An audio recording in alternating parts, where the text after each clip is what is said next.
Waalaikumsalam warahmatullahi wabarakatuh.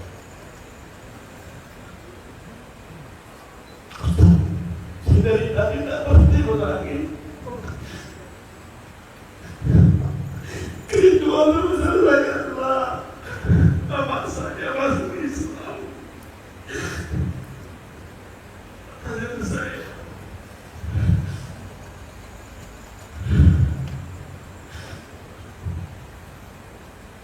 anak 11 dan 11 bersaudara. Alhamdulillah saya mendapatkan hidayah masuk Islam sekitar 4 tahun lebih yang lalu.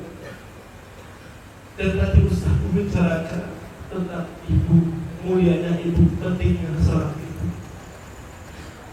Bagaimana nasib saya? Selalu berharap ibu saya masuk Islam. Sudah berdoa, sudah semuanya, sudah mengirim bahkan tiap minggu, tiap bulan berdoa meminta, Bu, Mak, datanglah ke sini, akan ku biayai semua hidup. Umur ibu saya sudah 74 tahun. Apa yang harus saya lakukan, Ustaz? Amalan apa yang harus saya lakukan supaya ibu saya bisa masuk Islam? Karena saya berharap, saya rindu ibu saya bisa masuk Islam, bisa berjumpa dengan saya nanti di surga. Terima kasih. Assalamualaikum warahmatullahi wabarakatuh. Waalaikumsalam warahmatullahi wabarakatuh. Ibunya di mana? Di Tapanuli Utara, di Tarutung, di daerah Saripasi. Subhanallah. Jamaah, berkaitan dengan orang tua yang belum dapat hidayah. Apa tugas kita? Pernah Al-Auza'i ini seorang alim ulama yang tempat tinggalnya di Libanon. Suatu saat ketika dia isi kajian, dia lihat ada orang baru. Ditanya, dari mana engkau? Dari Tustar, sebuah negeri di Iran sana, yang kebanyakan orang sana itu agamanya Majusi. Ditanya sama Al-Auza'i, orang tuamu Muslim? Enggak, Majusi. Ini datang jauh dari sana mau belajar sama Auza'i. Apa kata Auza'i? Aku nasihatkan engkau, pulang engkau ke sana. Siapa tahu orang tuamu dapat hidayah lewat tanganmu. Kalau engkau tinggal orang tuamu, gimana dia akan dapat hidayah? Pulang orang ini. Baru datang ikut sekali pengajiannya Al-Auza'i, terus pulang ke Tustar. Sampai Tustar dia dapati ayahnya sakit. Akhirnya dia rawat ayahnya. Dirawat ayahnya. Ayahnya bingung. Nak, engkau itu agamanya apa, nak? Kok aku lihat engkau begitu baiknya, nggak seperti anak-anak yang lain. Anaknya cerita, Islam ayahku, kata dia. Apa itu Islam?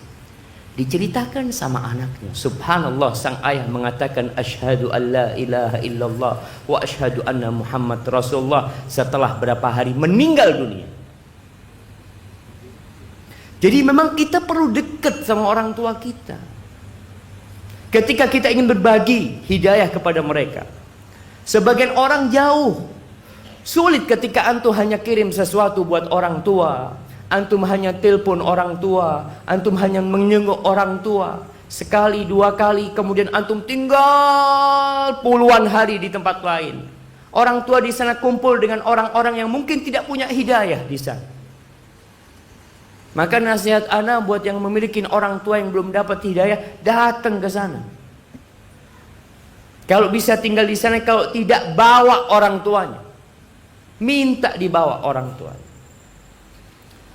Allah mengatakan dalam Al-Qur'an Al-Karim di surat Luqman.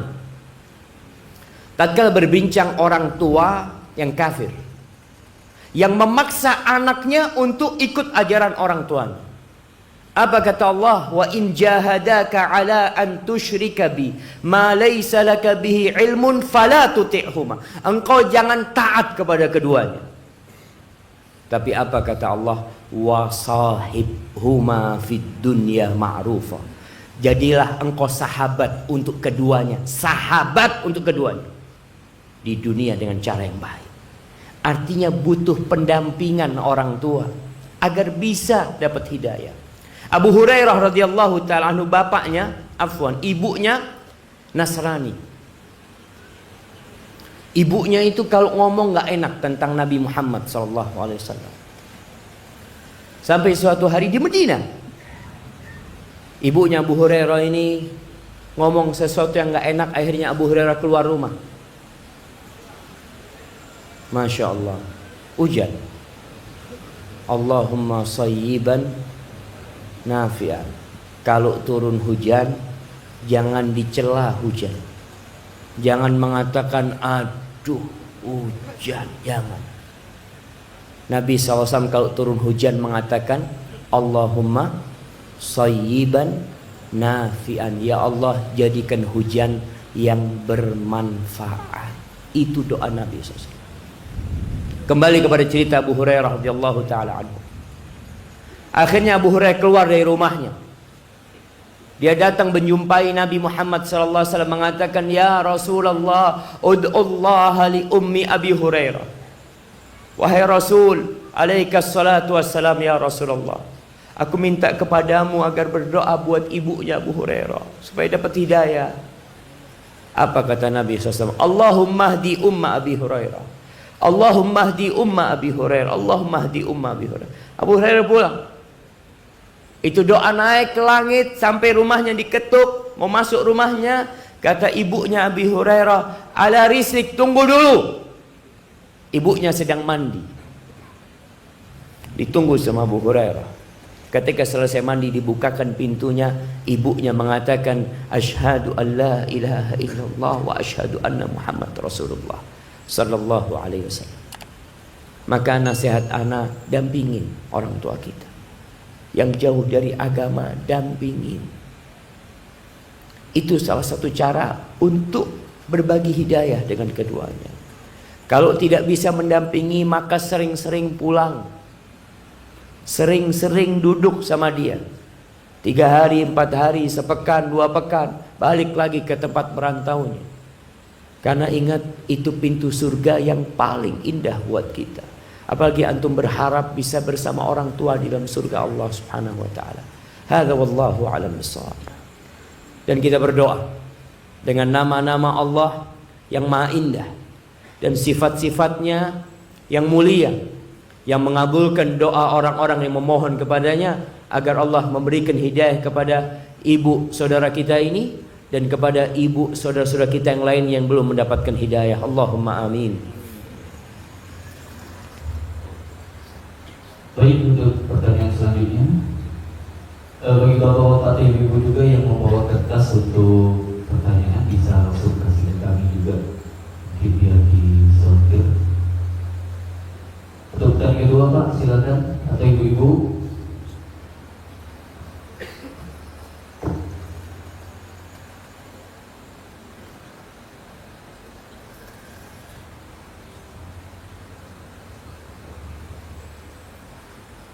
Ibu terlebih dahulu.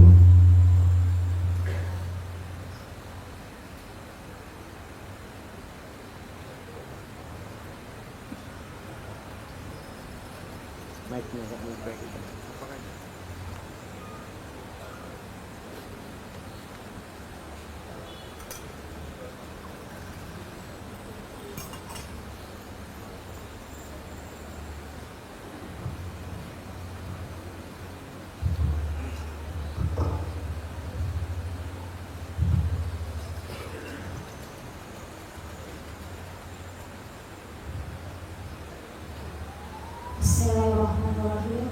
Assalamualaikum warahmatullahi wabarakatuh. Ustaz. Waalaikumsalam warahmatullahi wabarakatuh. Saya ingin bertanya, bagaimana kalau seorang ibu yang mungkin kurang bijaksana kepada semua anak-anaknya, sehingga salah satu anak merasa tidak sayang dan tidak adil kepada dirinya. Mohon pencerahannya Ustaz. Assalamualaikum warahmatullahi wabarakatuh. Waalaikumsalam warahmatullahi wabarakatuh. Ini pertanyaan yang bagus jemaah. Berkaitan kita dengan sebagai orang tua. Jadi orang tua yang ingin anak-anaknya berbakti, tolong berlaku adil sama anak-anak. Jangan pilih kasih. Ketika orang tua nampak pilih kasih kepada salah satu anak, maka dia memicu kecemburuan di antara mereka, dan mereka bisa jadi anak-anak yang durhaka karena orang tua.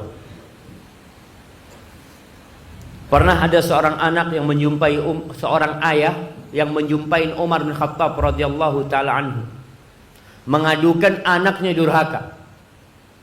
Anaknya durhaka. Dipanggil anaknya.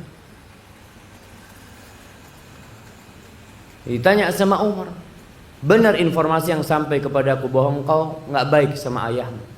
Apa kata anaknya? Ya Amirul Mukminin, abahku nggak baik sama aku. Dia memilihkan ibu buat aku, bukan ibu yang baik. Ini yang pertama. Yang kedua, dia kasih nama aku itu Ju'l. Ju'l itu serangga yang makan kotoran, tahu? Ngasih nama buruk sama anak. Akhirnya Umar mengatakan kepada orang-orang, tolong kalian berbakti sama anak-anak kalian, supaya anak-anak kalian berbakti sama kalian. Jadi sikap anak gimana sekarang? Yang mendapatin orang tuanya tidak adil. Sabar, maafkan orang tuanya. Apa gunanya orang tuamu disiksa gara-gara dirimu? Maafkan orang tuanya dan berusaha memperbaiki orang tua. Di masa Rasul SAW ada seorang sahabat yang namanya Bashir. Bashir ini mau kasih hadiah sama anaknya Nu'man, seorang budak. Kata istrinya, ibunya Nu'man ngomong sama suaminya, kalau engkau mau kasih dia saja, tolong engkau berangkat kepada Nabi Muhammad SAW. Nabi jadi saksi. Nabi jadi saksi. Ibunya ini subhanallah, ibunya takut anak-anaknya yang lain durhaka, iri. Maka tolong Nabi jadi saksi. Berangkat kepada Nabi Muhammad SAW. Dia mengutarakan apa yang dia inginkan, bahwa ibunya nyuruh engkau jadi saksi wahai Nabi SAW, ingin engkau yang jadi saksi. Rasulullah SAW bertanya, akulla waladika nahalta? Apakah semua anakmu kamu kasih sama seperti ini? Enggak ya Rasulullah SAW. Kata Nabi SAW, ashhid alaihi ghairi fa inni la ashhad ala zur atau ala jur. Cari engkau saksi yang lainnya, aku tidak mau jadi saksi buat sebuah kezaliman. Apakah engkau ingin semua anakmu berbakti kepadamu sama? Iya Rasulullah SAW, maka jangan kau lakukan itu. Tapi tugas anak yang mendapatin orang tuanya zalim, tolong berusaha untuk tetap berbakti kepada orang tuanya. Karena itu tetap pintu surgamu, dan orang tuamu akan mendapatkan hisabnya pada hari kiamat nanti. Hadza wallahu a'lam bissawab. Baik, satu pertanyaan lagi terakhir. Bapak-bapak tadi di sini. Terus depan dong.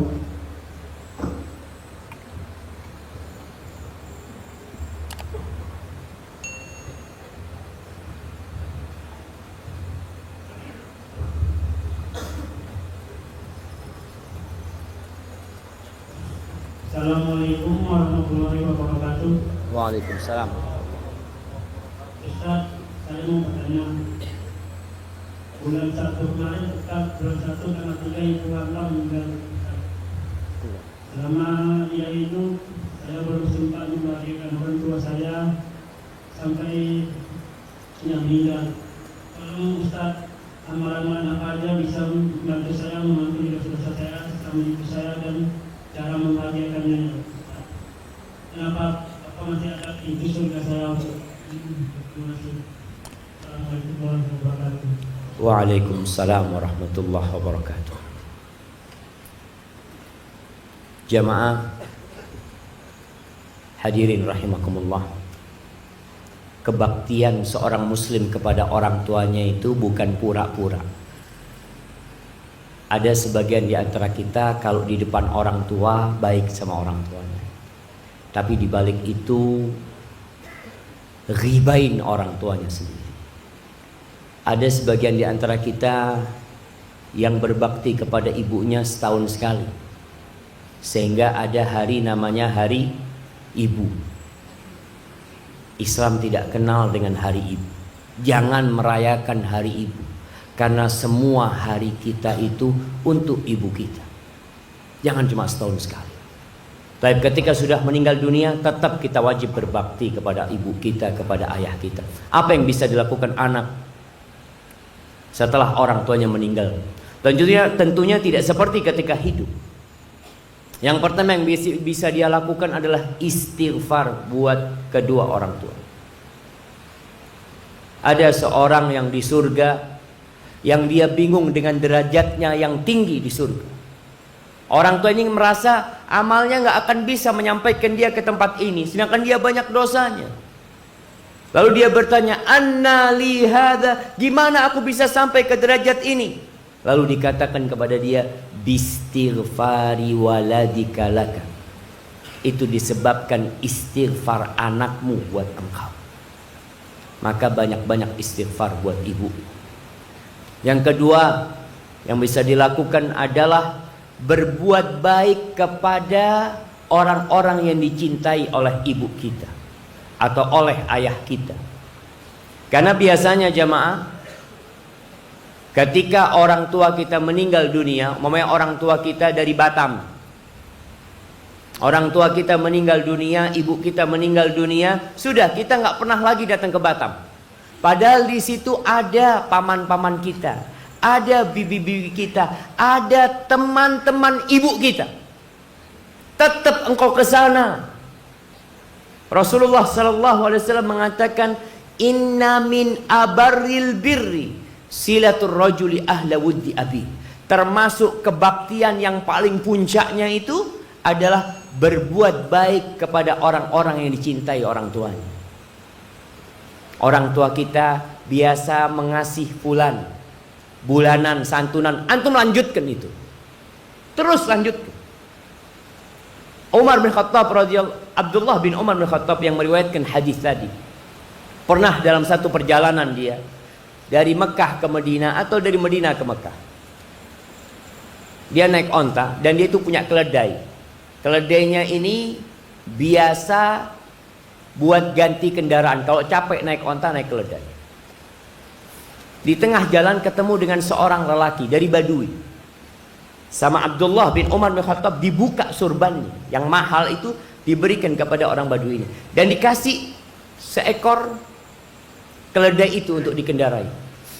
Orang-orang bertanya, engkau kok terlalu baik sama dia? Orang Badui itu engkau kasih 2 dirham sudah senang, udah bahagia. Engkau kasih terlalu banyak buat dia. Apa kata Abdullah bin Umar bin Khattab? Dia ini, bapaknya dia itu teman bapakku. Bapaknya dia teman bapak. Artinya bukan ini anak temannya, bukan temannya bapaknya, bukan temannya Umar bin Khattab, tapi anak sohibnya Umar bin Khattab radhiyallahu taala anhu. Lalu Abdullah bin Umar mengatakan radhiyallahu taala anhu, hadis tadi, aku mendengar Rasulullah sallallahu alaihi wasallam bersabda, termasuk kebaktian yang paling puncaknya menjalin hubungan baik kepada orang-orang yang dicintai orang tua kita. Tolong antum jaga. Sehingga dulu ana masih ingat, ana termasuk orang kuno aja. Abah ana itu kalau ada tamu, ada temannya datang, anaknya semua dipanggil. Syafiq, jadi, ayo salaman sama temannya abah ini. Ini fulan, ini fulan. Anak salam. Sehingga anak itu jadi tahu siapa orang-orang yang dicintai sama ayah kita. Kalau sekarang ada tamu, anaknya disuruh masuk, masuk semua. Seharusnya dipanggil. Ini loh temannya bapak, kenalkan. Karena ini untuk melanjutkan kebaktian anak kita kepada kita. Yang ketiga, sedekah buat orang tuanya. Pernah Sa'ad bin Ubadah atau sahabat yang lainnya bertanya, "Ya Rasulullah, ibuku meninggal dunia dan dia belum sempat berwasiat. Afayanfa'uha idza tasaddaqtu anha. Apakah bermanfaat buat ibu ana kalau ana sedekah buat ibu ana? Hadis diriwayatkan Imam Bukhari dalam kitabnya Adabul Mufrad. Apa kata Nabi SAW? Na'am tasaddaqi anha. Boleh, silahkan engkau sedekah buat ibu. Maka antum kalau punya rizki, sedekahlah buat ibu. Apa saja yang bisa engkau lakukan buat orang tua? Mungkin itu beberapa hal yang bisa dilakukan anak. Dan yang terakhir, antum berusaha menghafalkan Al-Quranul Karim. Karena anak yang menghafalkan Al-Quranul Karim, orang tuanya akan mendapatkan taj, akan mendapatkan mahkota yang penuh dengan keindahan kalau anaknya itu menghafal Al-Quranul Karim. Maka semoga itu bermanfaat buat kita semuanya dan mendorong kita untuk jadi lebih baik kepada orang tua kita. Udah selesai. Nah, hadza wallahu a'lam bishawab. Itu yang bisa Anda sampaikan, kurang lebihnya mohon maaf.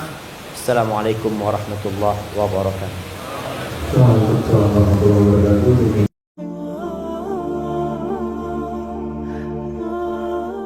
Ada istri-istri yang tahu diri dia. Dia tidak ingin membebani orang tuanya yang sudah melahirkan dia. Dia tidak ingin orang tuanya juga sedih dengan kesedihan dia. Cukup sudah ibunya merawat dia. Cukup sudah orang tuanya lelah mencarikan suami buat dia. Cukup sudah. Maka tuh yang